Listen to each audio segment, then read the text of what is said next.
你面前咧呢度啊就係珠江大橋啦，哇好勁啊！1930年落成㗎，咁啊當然啦，後來咧就肯定經過多次翻新㗎。咁1958年啊10月19號啊就係咧呢一個薑葱咧就可以有好大嘅差異，有啲係會冇咁多油嘅，有啲咧粗白多啲嘅，有啲咧就可能啊薑蓉啊溶啲嘅，各有千秋嘅。呢度係傳統啲嘅做法，爭其他食物都嚟咗，但係未嚟齊啊！哇，蔬菜啦，喂咁大碟嘅我諗唔到喎。未食過咁平嘅。咁啊，再嚟就係涼瓜牛肉啦，一個小炒嚟嘅，唔到再燒。有幾樣嘢可以？仲有個蝦嚟緊，同埋個點心，咁啊150蚊有找，就有咁多嘢食啊！6個菜咯，6個菜啊，一個點心，燒鵝。雞，苦瓜炒牛肉，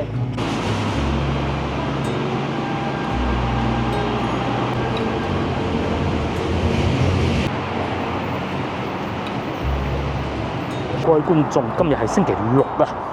我哋今日咧去食雞，九記路邊雞，旗艦店仲喺海角紅牛添。老一輩應該對呢幾個名稱好熟悉㗎啦。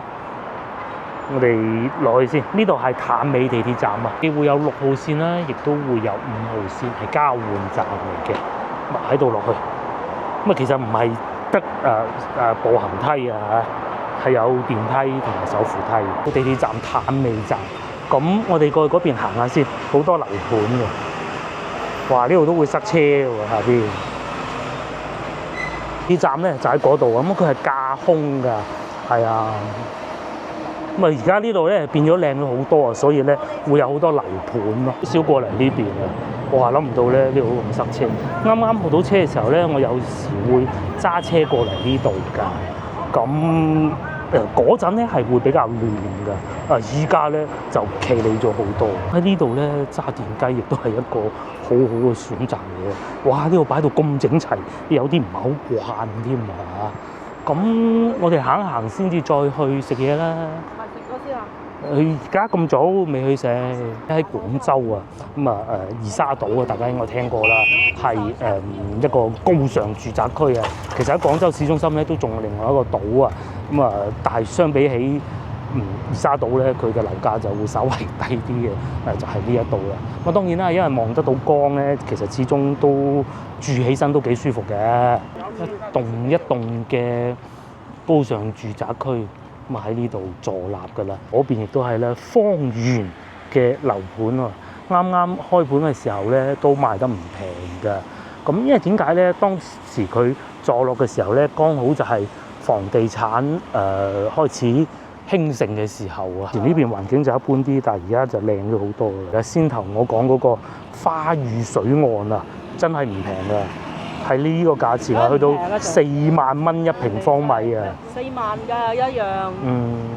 因為佢呢啲係嗰啲江景房啊。係啊。嗱，4萬蚊望住個珠江河，2016年嘅樓，去地鐵站仲要係只需要400米添。咪就望住啦。係啊。嗰個地鐵站。咁啊，望住個地鐵站，非常之好。而且5號線、6號線交換喎，咁啊大啲嘅房就貴啲啦，咁梗係咁啊，平均都係200零萬左右就入到手。如果講3萬以前都好貴嘅呢邊都。以前啱啱開盤好貴嘅係嘛？不嬲都貴，只不過而家咧就開始多樓同埋平咗咯。冇錯，仲有呢個仲勁添，4萬2蚊，哇好大啊間屋，去到最細嘅我嚟而家見到啊95平方啊！又或者有啲成200平方，使到成1000萬啊！哇，1000萬級別！1000萬級別啊，梗係啦，望住個江啊，哇！可惜唔係落地玻璃喎。佢就係啲咁樣啲細節嚟。陽台啦，係。陽台應該係望江嘅喎。咁嘅？係咯。望江，攬住個江添啊！係啊，佢呢個係好近江，係好近江。呢度四面環海。我淨係講咗2間出嚟咧，其實仲有好多嘅。最老係珠島花園。珠島花園冇錯，珠島花園。咁啊有啲咧就近珠江大橋，即係近中山8嗰邊青年公園嗰邊嘅。咁嗰邊有唔同價錢㗎啦。不過聽講嗰度都好多古仔嘅，即係嗰啲地產商啊同埋業主啊之間各種問題，咁嘅細節我就唔多講啦。珠島花園就係咁嘅價錢，3萬蚊一平方啊，單價唔好理佢啦。我哋睇一間屋，譬如話117平方，去到260萬，即係去到2萬2。即係呢隻就舊嘅咯。係95年嘅樓嚟㗎。咁啊有平有貴㗎啦，有啲就新啲，咁啊梗係貴啲啦。有啲低層嘅80萬都有交易喎。95年25平方，係。度咧最好嘅辦法就係代步工具就係單車，又或者電雞。咁啊有咗之後咧就方便好多，始終係面積都會比較大㗎。喺呢度過去係嘛？終於嚟到江邊啊！咁啊對面就已經係南岸嚟㗎啦，係嘛？係啦，西邊西關口。係冇錯，好貴，又望江㗎嘛嚇。而且嗰度感覺上仲就腳添啦，出去嗰度唔好咁講㗎。咁我哋喺呢度往右轉就去海角紅樓啦。各位觀眾，以前你哋有冇去過海角紅樓游水咧？仲喺廣州嗰陣，咁當時嘅路同而家嘅路咧就完全唔同晒㗎啦。唔係，我哋食雞嗰度就喺海角紅樓嗰度嘅啫，係同一笪地方嚟嘅，喺度過去。咁上邊就內環路啦，中山八村過去大坦山，然之後去滘口嗰邊嗰個方向嘅咯。上邊呢度就係珠江橋啊嘅其中一部分，咁啊翻新過幾次嘅啦。而家咧就做緊工程咧，係俾高鐵過啊，遲啲高鐵都會過珠江橋啊，係咪好犀利咧？廣州咧羊城八景啊，其中一個咧就係呢個雙橋煙雨。點解叫雙橋咧？係啊，佢就係2條橋組成㗎。咁啊呢度一部分，後邊有一部分嘅。咁啊因為修建呢個高鐵咧，所以佢其中有一段時間咧係將嗰個橋啊鋼架部分抽起咗，攞咗去翻新㗎，好似海印橋唔係海珠橋咁嘅，係啦。咁而家過巴士啊、地鐵各種咁嘅咯，電雞都得嘅。不提嘅就係電雞嗰條車道仲好闊添。呢度嘅環境係幾好㗎，個江邊。呢度係東橋，珠江東大橋。下邊就係江邊，哇，好舒服喎，真係。離市中心又近啦，又環境又好啦，又有地鐵啦。得咁樣望江咧，咁嘅價錢已經唔算太貴嘅喎，4萬零蚊。有好多比呢個價錢貴得多得多，我都見過。就係講我哋屋企隔離嗰啲咧，都6、7萬、7、8萬嘅，最貴嗰陣10萬都試過㗎。咁呢度望到江喎。於面前呢個樓盤係咩啊？我都唔知喎。佢係寫住海德雙橋新作，但係我覺得唔似咯。冇樓價嘅呢個。我一望過去對面係有保利嘅樓盤嘅，反而對面6萬9喎。嗰個好貴。好貴啊！成個荔灣最貴。即係成個荔灣。哇！係差唔多啦。6萬9。仲有一個係碎晒咯。而家咁計，日芳村嗰邊貴咯。係。即係老荔灣呢邊就係西城都會同佢啦，應該會唔會啊？呢度都好貴啊！對面係老荔灣嚟㗎，唔係呢邊。呢度都屬於荔灣。係呢度都係荔灣區。你面前咧呢度啊，就係珠江大橋啦。哇，好勁啊！1930年落成㗎。咁啊，當然啦，後來咧就肯定經過多次翻新㗎。咁啊，1958年啊10月19號啊就即係復工啊！後尾因為炸係啦，58年就開始重新修建。當時啊啱建國嘅時候咧，即係物資唔係太豐富，都要修建呢條橋噶嘛，咁咪輪渡過唔方便。1960年終於竣工啦，咁啊12號通車，咁啊然之後咧就將呢度打通咗，更方便過嚟咯，唔係划艇過嚟冇咁方便啊嘛。呢個係廣州市政府起嘅啫。係咁58年啊嘛，60年落成啊嘛。市政府起，而海珠橋就最早係民國政府起嘅。咁啊而家咧就廣湛高鐵工程進行中啦。係啊，進行中啊！我哋通晒車啦已經。通車啦咩？票都有埋啦。哦，即係而家有高鐵過㗎啦。係，梗係有高鐵過，起咗幾耐嘅。係嘛？我真係唔知。佢原先有棟舊嘅橋拆咗，然之後再起翻一條一樣嘅。咁如果各位觀眾以前經常去海角龍樓游水嘅話咧，或者西郊泳場啦，應該就會好熟悉嘅呢個位置嘅啦。古仔啊，我正月15咧，係咪正月15啊？係啊，咁啊阿姑姐姑丈咁樣去食飯嘅，咁啊揸住車經過呢度咧，阿姑姐姑丈又開始講歷史啦。阿姑丈咧就問阿姑姐：你以前有冇嚟過海角龍樓游水啊？梗係有啦。跟住阿姑丈就話唔知點樣話幾多錢話2毫子啊，定幾毫子？我唔記得啦價錢。12蚊啊定10蚊好似係，定15蚊。嗰時12蚊。咁啊就係好有歷史嘅，佢係仲問係咪游海水㗎？咁嗰陣海水意思應該係珠江河嘅水嚟㗎，佢講嘅係。因為以前我哋叫海皮嘅。係啦，剛好經過見到呢個應該運沙嘅，烏龜大喎。呢度叫海皮啊，叫。係。叫海皮邊嘅，過海過海啊。因為夠闊啊嘛佢。我嗰度仲可以行人添㗎。釣魚嘅依家就，然後講開海角紅樓咁，又同大家講下佢嘅歷史啊。原來係1946年開始建造㗎，咁啊西關名流梁世光合資，咁啊因為咧佢有紅色杉木做柱啊，咁又喺呢個廣州嘅西南角喎，所以咧就稱之為海角紅樓。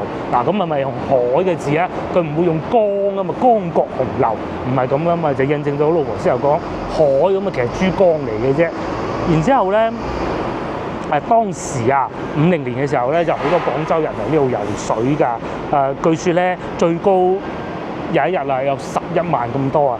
然之後一路到1988年啊，sorry 係1988年啦嚇，因為污染太犀利啊，珠江河係啊，我都記得我細個嗰個時候咧，8歲嗰當年我係啊，都見到珠江河好污糟，好多啲動物嘅屍體啊，或者污染物啊排落去㗎，咁所以咧就關停咗，而且當時咧事實上就多咗好多其他嘅游泳池啦，咁啊唔使嚟呢度游水㗎啦。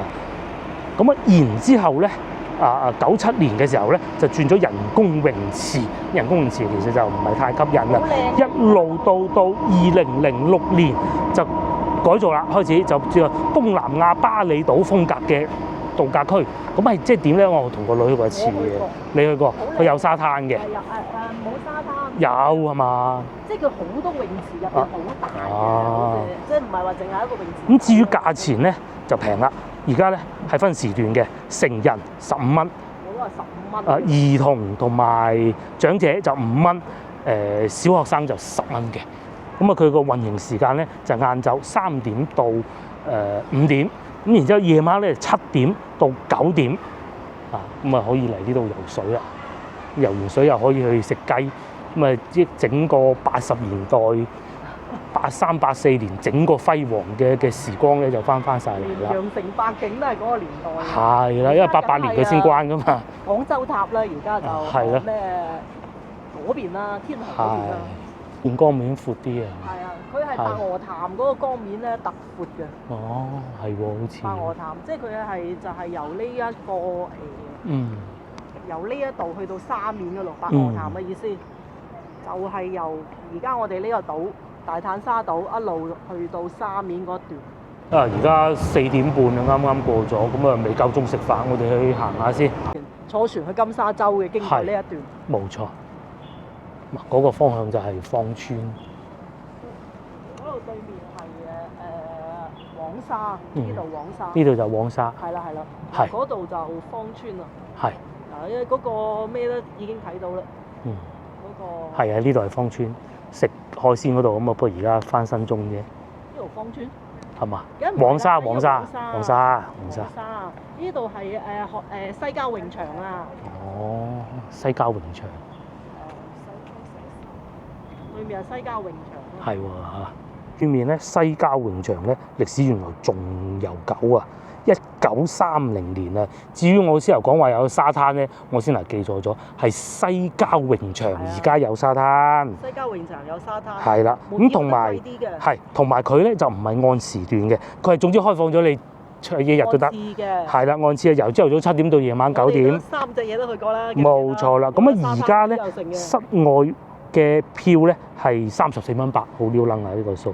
家庭票咧就兩大兩細咧就96蚊，咁啊一大一細咧就49蚊即嚿。 60幾，我哋嗰時去哇！家庭唔記得啦，重點係原來佢係1930年開始由阿賴生設計嘅竹木結構啊，咁然之後就有葵縫遮頂嘅簡易泳池啊，好犀利喎！係啊，即係呢啲啊，佢喺江邊啊嘛，呢啲泳池都係。冇錯，以前游江水啊，阿姑丈話。係梗係游江水啦，記得阿姑丈嗰次喺度講係。係冇錯，水啊。係咁就算係有，你都江水方便啲啦，係咪？梗係江水方便啲都係啊，游珠江嘅咋。即係喺下邊游就唔使去泳池。佢話可以游到去對面㗎。哦，咁游得到嘅都得嘅，係呢度就係海角紅樓啦。咁啊啱啊，又去睇下。因為其實咁嘅，我哋而家咧要翻去上邊啊，但係咧行極都未有入口咯。而家就係嗰度。可能應該係咁樣。可能要兜後。因為佢呢個海角紅樓嘅範圍咧，你唔入得去嘅。你入咗去要俾錢㗎嘛，咁應該要喺前邊兜過佢先入得去。我哋啱先行錯咗方向，即係落地鐵嗰時。咁啊行下啦，冇所謂。前邊實有路嘅，因為有人嚟就有人過去㗎啦嘛。啊，呢個咪海角紅樓啦，就叫紅樓路。揸車就咁樣入去嘅，大家有機會想翻嚟游水，緬懷下以前年輕的時候，咁係可以㗎嚇。食雞。哦，星期一至五仲要埋單，有6.8幾。哦。早茶又有。嗰個飲茶嘅。係啊，咁啊食餐嗰啲雲餐888、100、1080。呢度仲有麥當勞添，咁佢應該係將一部分嘅泳場嗰啲物業租咗出去做餐廳咯，咁啊成為呢個緬懷80年代緬懷之旅啦。呢度真係呢度以前係泳場嚟嘅。係啊，咁佢咪租咗部分出去。豐富嗰個產業咯。係啊，呢度入去就係游。其實都好嘅，因為你游完水再食雞係一個唔錯選擇。我哋又冇地方食嘢㗎。係啊，行好遠你先有嘢食㗎。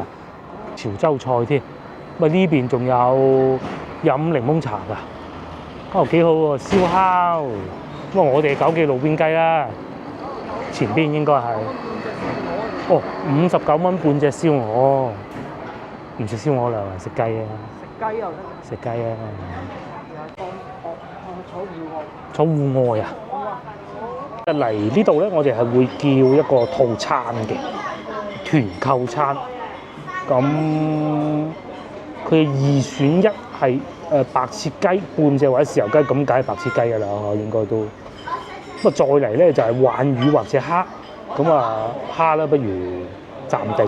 咁啊，仲有燒鵝同埋涼瓜炒牛肉，以及一個菜心，甚至乎仲有精美點心添，好多嘢食喎。咁多嘢食喎。好多嘢食喎！呢個圖片咧賣大包咁喎，個點心仲要係呢一種點心喎，飲茶嗰種點心喎。圖片啫嚇，我唔知出到嚟係點。咁啊，如果你話哎呀唔夠，我要再食多啲，要打個煲，咁啊，仲有大魚頭煲啦、清遠麻雞啦。咁其實我都係會中意食翻鮮牛嗰個多啲嘅。如果就算係人多都好啊，仲有點心餐啦，都係團購嘅。咁啊，基本上就係咁啦。至於其他菜式價格又係點咧？睇下先啦。咁啊，最出名應該係雞㗎啦。9記雞皇白切75蚊半隻，應該就係我哋叫嗰個吧嚇。紅葱頭雞皇80蚊一隻，半隻更正啊嚇。手撕鹽焗雞。呢個玫瑰豉油雞都有，鴛鴦雞又有，都幾懷舊嗰啲菜式。你以前喺9記路邊雞食過邊種咧？我哋食過呢一種。係，就係最普通嗰種。冇錯。我哋食呢種。好爽嘅啲皮。大家唔知有冇食過9記路邊雞啦？因為我細個咧，阿外婆嗰度咧住喺廣大路嘅，咁啊廣大路咧就9記路邊雞。咁而家廣大路因為嗰度變咗個地盤啊，所以咧就冇咗9記路邊雞嘅啦。咁啊，點解咁奇怪叫9記路邊雞？明明嗰個廣大路啊，原來話説係咁嘅。佢係師傅啊，譚師傅啊，咁啊人哋叫佢係九叔，咁啊，所以咧佢開嗰個餐廳賣雞嘅就叫九記路邊雞。唔知啊點解叫路邊咧？原來係咁嘅。咁啊當時咧有個粵劇名伶啊，阿文國飛咁啊，見到啲工人啊踎喺路邊食雞，咁啊就脱口而出講出嚟九記路邊雞係咁，就唔係坐喺路邊食。雖然佢都係坐喺路邊食嚇，因為當時始終環境冇咁好嘛，大排檔開起身梗係旺噶嘛。咁係幾多年啊1980年先至開始做翻，以前咧就30年代開始做㗎啦，已經係30年代開始賣白切雞，咁啊成100年㗎啦。都仲有幾年就100年啦。咁啊80年啦嘅經濟條件開始好翻啦，咁啊先至有九記路邊雞。其實啊，以前啊，我喺國企嗰度做過㗎。九記路邊雞租嗰個物業就係向我哋嗰個國企租地方㗎啦。後尾仲試過一次着火添。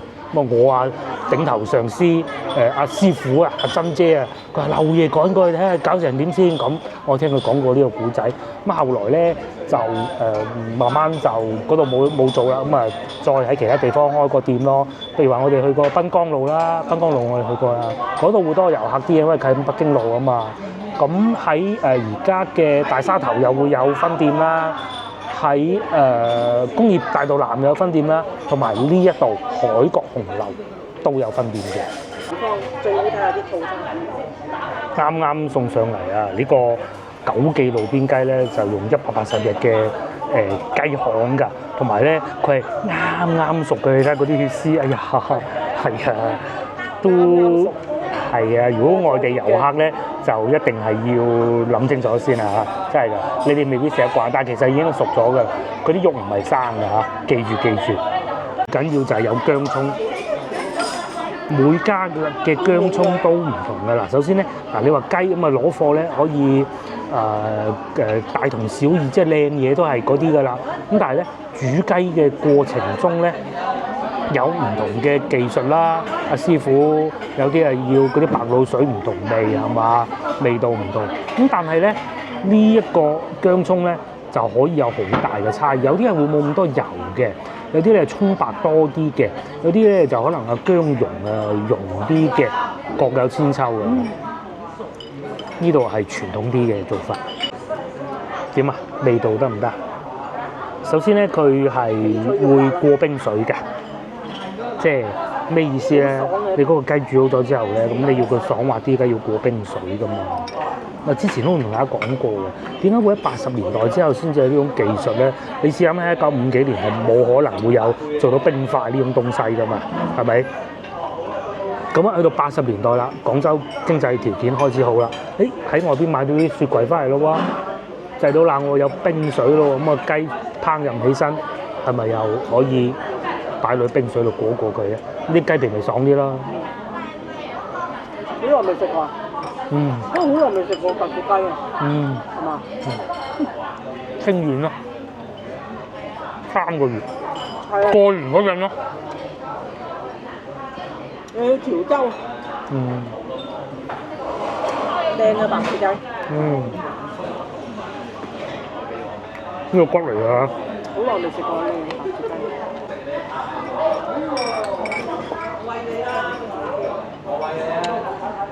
都幾滑嘅雞肉，因為佢唔係100% 全熟嗰種嚟啊嘛，佢係啱熟。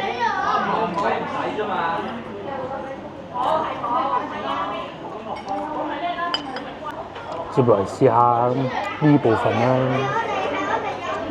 呢個雞髀定雞腿啊，雞髀嚟嘅，有啫喱狀嘅喎。餐其他食物都嚟咗，但係未嚟齊啊！哇，蔬菜啦，喂咁大碟嘅我諗唔到未食過喎。咁平嘅早餐。咁啊，再嚟就係涼瓜牛肉啦，一個小炒嚟嘅，唔到再燒。有幾樣嘢可以？仲有個蝦嚟緊，同埋個點心，咁啊150蚊有找，就有咁多嘢食啦。6個菜咯， 6個菜啊！一個點心，燒鵝、雞、苦瓜炒牛肉，真係好食。好食啊！係肉有質感，又唔係淨係得個滑，佢成日滑嗰頭咧唔係好過癮嘅，咬起身又有纖維嗰啲肉，真係唔錯。套餐真係超抵。好耐未食過咁靚嘅雞。佢仲要唔係話哇用啲差嘅俾你，一樣保證質量。有咩餐廳做靚雞？清平雞啦，外盤啊，仲有啲咩？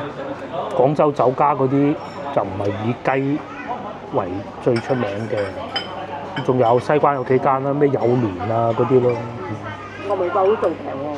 但唔夠呢度平，喺友聯唔平嗰啲嘢。係有聯都可以。係有聯都可以。不過環境麻麻。但環境就冇呢度咁舒服啦。爭好遠啊！西關。哇！你睇下呢個有層啫喱醬嘅咩？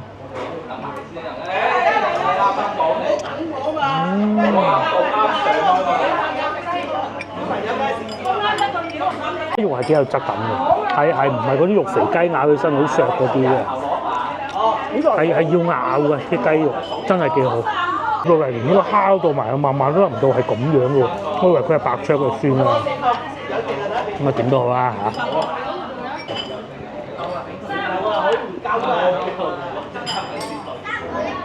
佢係走過油嘅，都唔叫走油啊，蝦碌啊。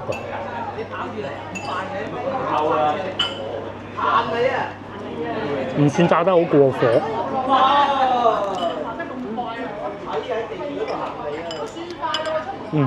啲肉都仲有彈性。豉油雞肉。咁但係你話彈到好似新鮮咁，梗係未至於㗎啦，係嘛？但係絕對唔可以用差嚟形容咯。而且你要考慮埋價錢喎。嚟試下個燒鵝先，佢下邊有個爐熱住㗎嚇，咁都唔細碟㗎噃。嗱，因為我自己食嘅，所以夾下佢就冇所謂啊！大家千祈唔好學我咁啊！我夾呢嚿咧。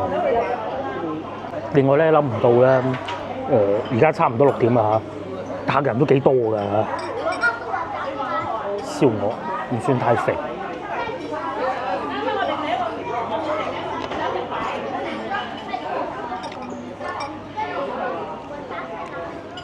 佢兩間真係唔同喎，呢度有燒。先頭老婆睇過啦，大家如果想嚟試下九記路邊雞，咁你如果嫌呢度遠咧，你又可以去翻濱江嗰度，即係海珠橋一落橋嗰度就係㗎啦。不過要注意翻嘅咧就係原來係嗰邊咧個套餐咧係比呢度仲要貴少少，之餘仲要冇燒鵝添，係嘛？係，不過佢好似係魚啊。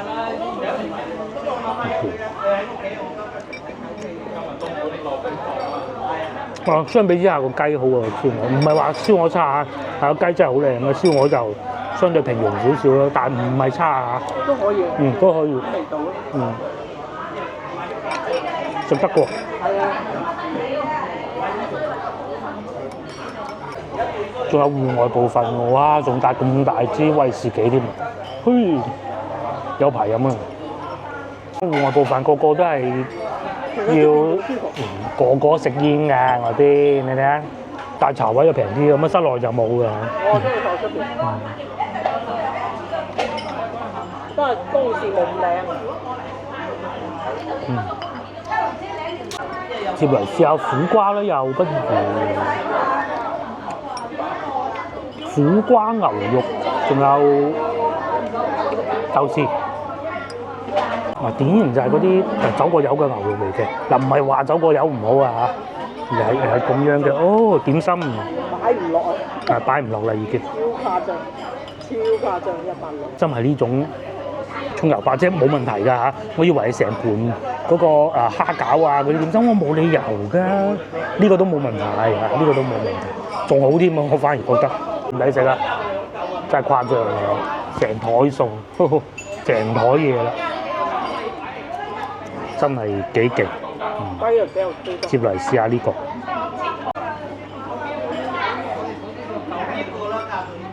可以戶外都可以，戶外。個牛肉都幾嫩，唔會話死死實實咬唔入嘅。個苦瓜咧就係爽口嗰種嚟嘅，我都 OK。而家越嚟中意食啲爽口苦瓜。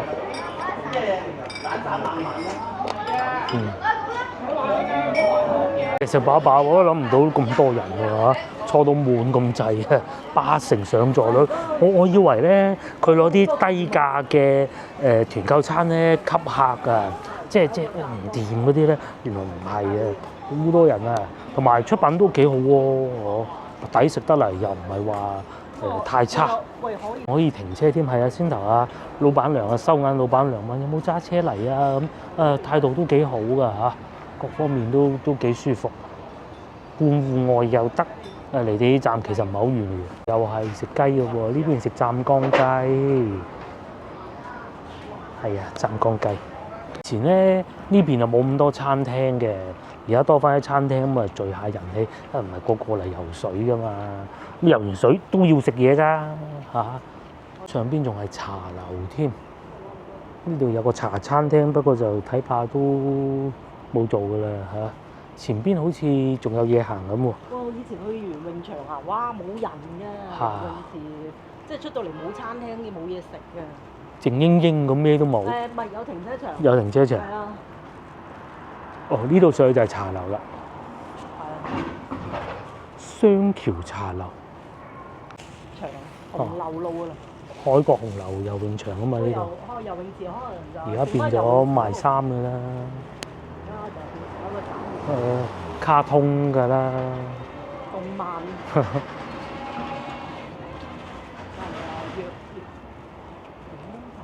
仲有好多檸檬茶店㗎，可惜太飽啊！如果唔係飲杯檸檬茶，以前呢度嘅咧冇咩餐廳。醒神咖啡美式拿鐵，但冇寫幾錢咯，睇落又幾靚喎。至於呢度就餐廳裏邊，喂幾企理喎，係咪？幾企理喎，咁樣坐住飲幾舒服，可惜太飽啦我哋。幾舒服個位，有得釣蝦添啊上邊，好好玩嘅釣蝦，唔知大家玩過未？釣完之後就幫你煮埋佢咁咯。係啊，睇下有冇睇下？嗰度有個池，幾錢？佢係計時間定係計？有幾種嘅，釣完之後咧計重量去收錢嘅，小朋友玩得好開心嘅。然之後咪煮嚟食咗佢咯，隨便參觀，因為冇腳釣嘅咧，白撞都冇所謂嘅，係應該係時計，我哋去睇下。同埋戶外都仲有餐廳嘅喎，喺度打緊煲啊！我哋去睇下。係啊，幾靚喎！88蚊100分鐘。咁啊保底會有半斤嘅，唔夠半斤就補夠你半斤為止，咁可以啊嚇，係啊係啊，即係起碼有半斤保底。88蚊起碼有半斤。佢應該幫手殺埋。係。至於戶外部分呢度係做咩咧？呢度係餐廳啊，仲有得打乒乓波嘅。離開老城區嗰啲西關嗰啲啊。因為嗰啲厭曬，你可以過下嚟。幾開心咁喎！啲小朋友玩得長嘅，打乒乓波，同埋篤波，仲可以燒蝦。係咩？嗱，嗰度搞緊嘅係嘛？唔知啊。喂，仲可以燒蝦啊？點樣計法啊？唔知啊。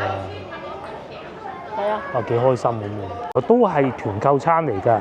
喂，首先釣蝦㗎啦，同埋仲有 BBQ， 即係燒烤啦。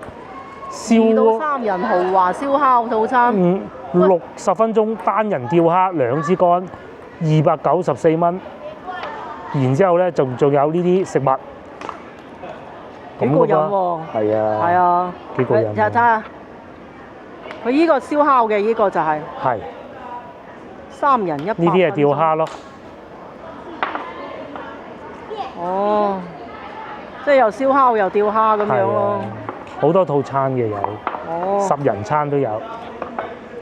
可以喎，可以，幾過癮。揾唔到咩嘢玩啊，咁可以過下嚟喎。係。幾過癮喎咁樣。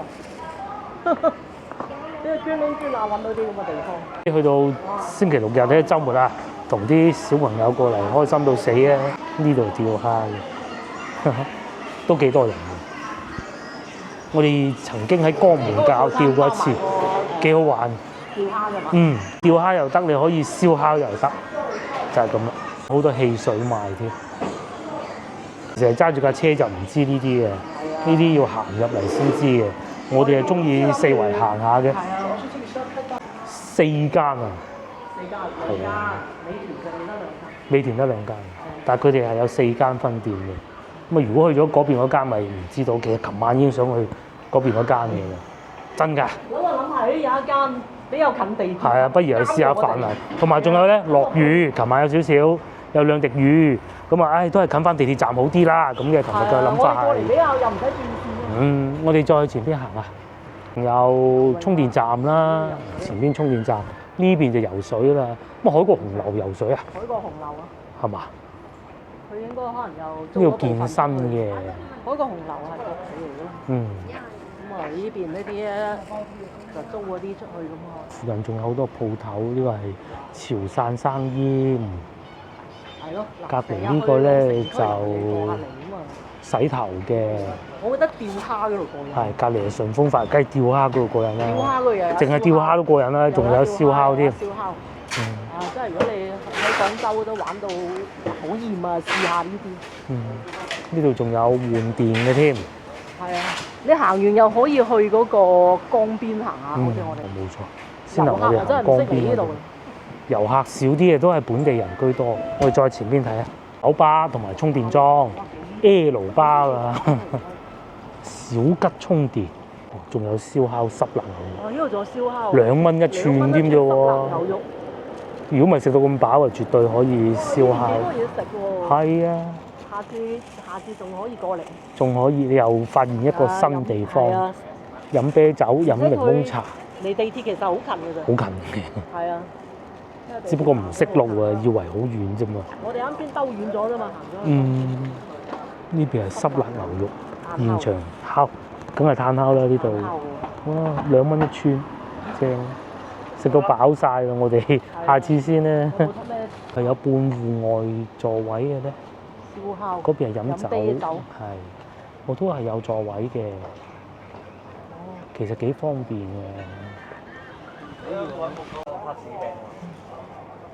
好正喎嚇！幾好喎！都仲幾多人添喎？呢邊又係另外一個，又係食粵菜㗎啦。我咁多嘢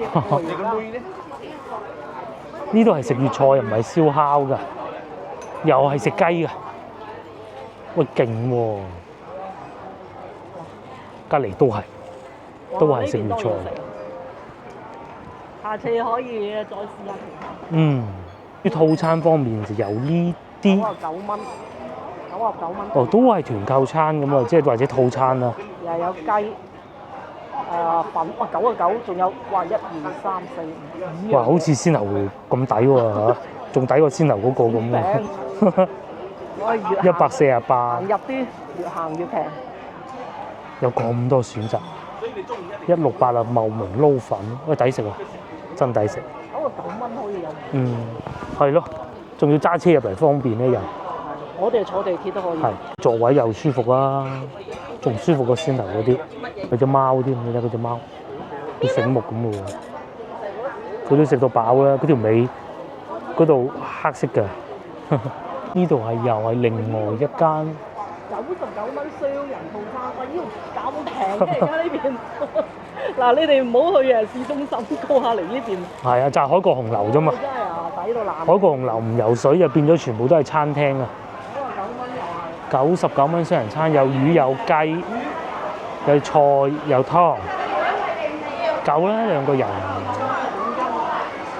138啊，再多個涼拌海蜇人餐雞又係雞。有位未啊，靚女？食完啦，我哋下次啊，係啊。係啊，睇下。正喎，嚇。咁啊，仲有268蚊5到6人餐，哇！真係好抵食。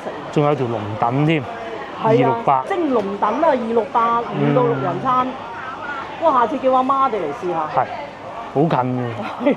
係啊，我哋琴日北京路飲茶係啊，90定90幾啊，我唔記得啦。3碟點心。3碟點心。3籠點心就係咁啦。咪仲送咗1杯嗰個咯。但係呢邊100蚊就有，又有魚又有又有雞，雞又有係咯，菜啦，呢度。仲咁大停車場添，又舒服。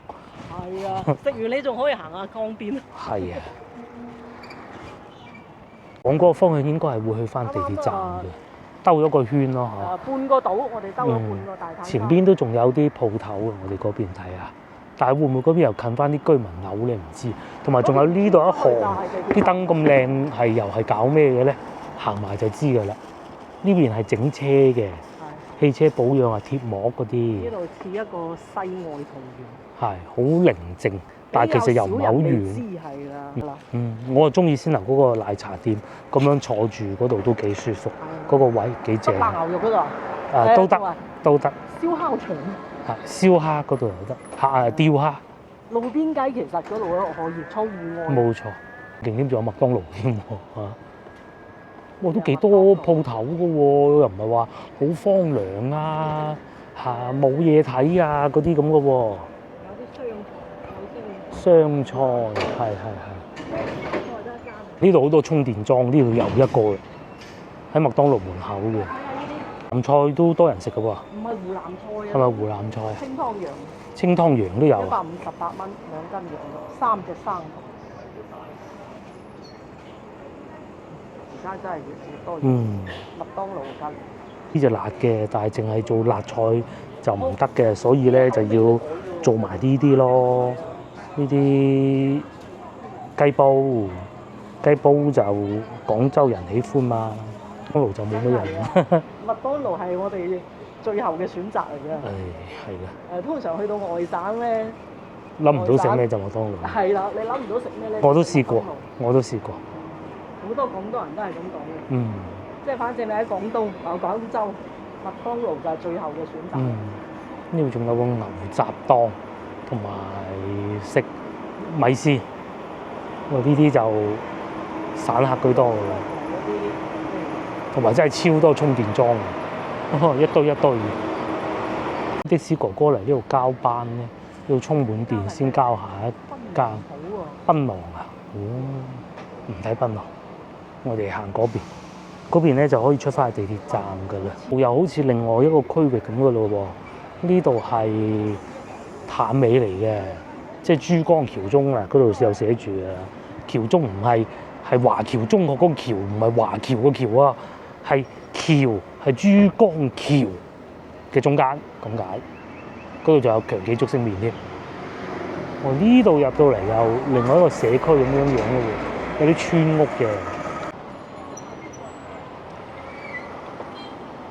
原來嗰個209巴士係喺呢度嘅。前邊行下睇下，行完就翻去坐地鐵，因為而家其實都唔係好夜嘅，7點鐘而已。呢度係剪頭髮、賣手機、社區啊，生活社區，賣下啲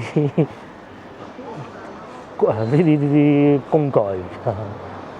同埋藥房，又有超市咁，但係實樓上屋好似租出就不多，但係市場都有㗎。最大嘅生活區應該係呢度。呢度又係超市咯，嗰啲零食店。都好大嘅，其實潭尾係。好大嘅島嚟嘅。係啊，好大嘅。你睇地圖嘅啫，其實一睇到潭尾嗰個島，我就知道嗰個島。好大。好易認。係。老婆話入嚟超市睇下有冇水果賣，今晚食。過嚟入邊超市買啲水果啊。先頭嗰個蕉唔得咩？貴啲啊，2蚊幾。唔係，我怕唔夠稱，同埋睇下呢邊而家先使咗錢。係，梗係先喺超市先。走鬼嗰啲咧就有唔夠稱嘅風險嘅，但係就方便啲咯，唔使再行。因為有羊肚賣啊，4蚊一斤。4蚊一斤。一樣啊。幾靚下喎。早又4蚊。買啲羊肚，就買呢種夠黃又有青邊。係啊。即係好似呢個咁咯，但係又唔好咁殘嗰啲皮，殘嗰啲，下邊都仲有啲夠黃又青邊嘅。少少咯。好易爛嘅羊肚。羊肚係好易爛嘅，但係食起身又可食率好高得嚟，仲要多汁又唔會太甜，幾好啊，幾有益嘅。其實都幾多人喎喺超市，同埋都幾多嘢買。我喺潭尾呢度玩咗半天，係咯，幾好玩喎，幾個人遊。